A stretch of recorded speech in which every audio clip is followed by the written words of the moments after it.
Today our lesson is going to be on day 3, inverses of functions. We're going to do these 4 problems together, and the goal is to solve for y. So for the first one, to get y by itself, we are going to divide everything through by 3. When we divide everything through by 3, the 3's will cancel out, and we get y is equal to 2 over 3x minus 3.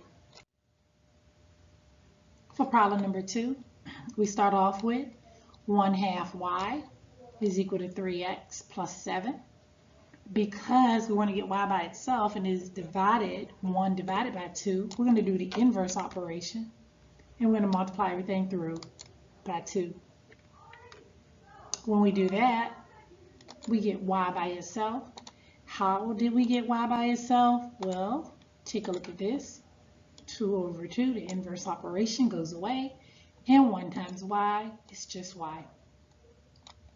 We use a distributive property here to distribute, and so y is equal to 6x plus 14. Problem number 3, we're trying to get y by itself. First step, we subtract 2x from each side. We get negative 3y is equal to negative 2x plus 15. I'm going to divide by negative 3 and divide by negative 3 and divide by negative 3.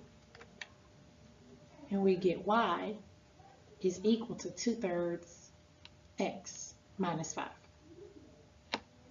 So for problem number 4, let's think about what we're doing. We want to get y by itself. Right now, y is being multiplied by 3, and 5x is being added to the expression. So let's start by subtracting 5x on each side. We have 3y is equal to negative 5x plus 7. We're going to divide through by 3. And y is equal to negative 5 over 3x plus 7 over 3. Alrighty. Vertical and horizontal line test. The vertical line test you may remember from Algebra 1. It's used to determine whether a relation is a function or not. So if we see that we have repeated x values, it would fail the test and we would be able to say it's not a function. For a function, we want to put in one x value and we want one x value to come out, one y value to come out.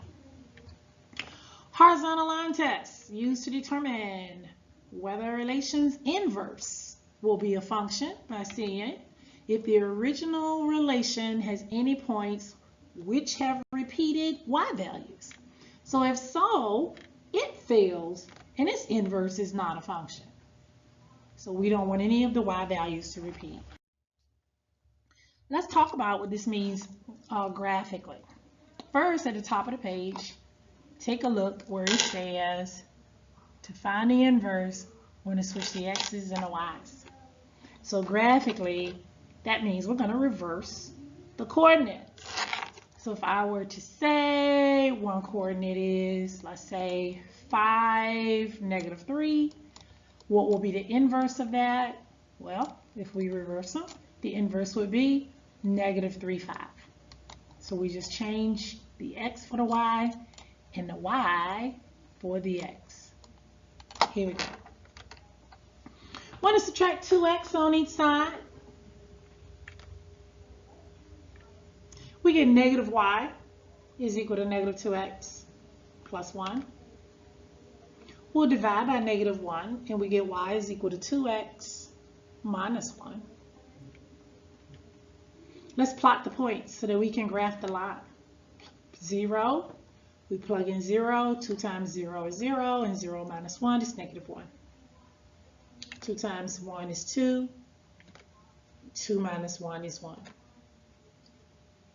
2 times 2 is 4, and 4 minus 1 is 3.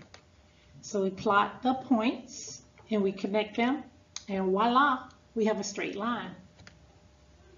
So let's see if it passes the vertical line test. Do you think it's a function? Well, it is. It only passed one x value at a time. No x values repeat. So it is a function. Check out the horizontal line test.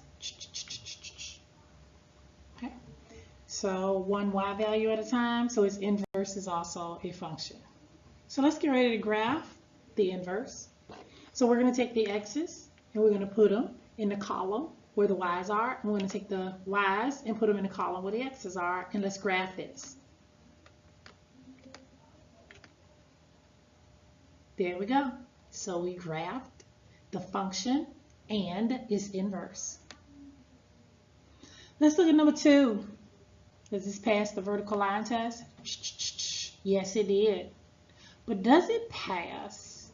So is it a function? And the answer is yes, it is a function.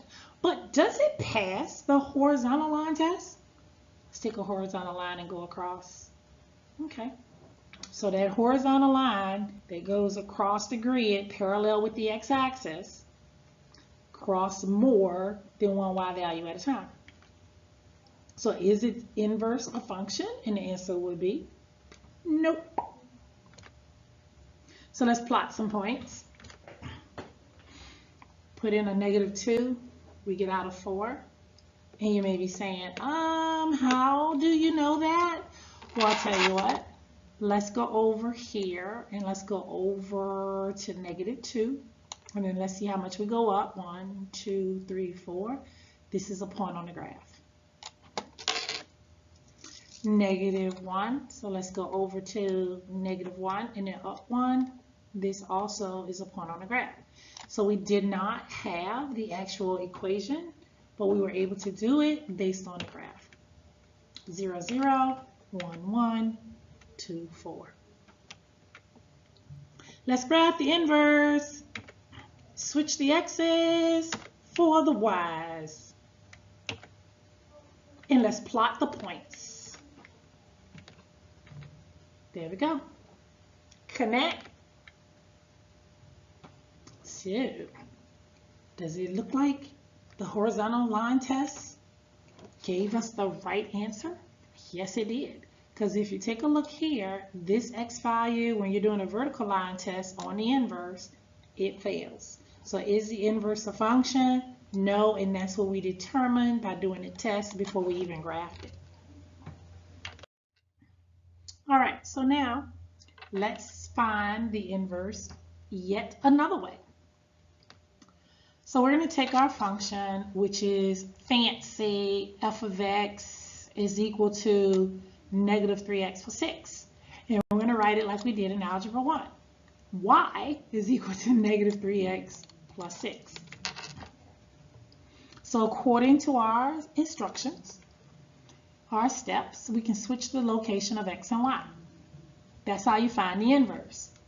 So y was by itself on the left-hand side, but I replaced it with x. And x was being multiplied by -3y. No, excuse me, by -3, and I replaced it with y. So here we go.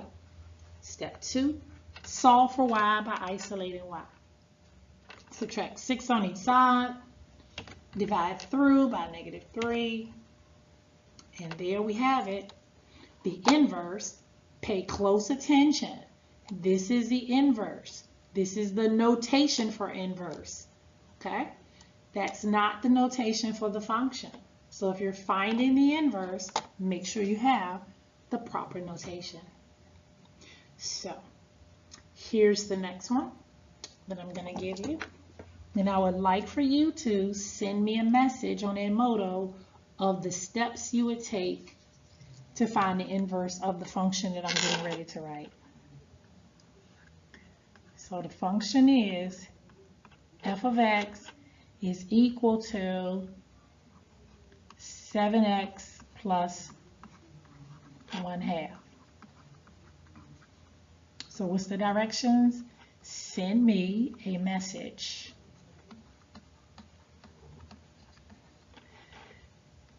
How you would solve this.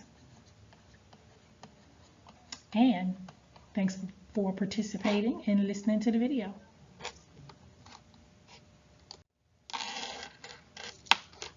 Left off a word.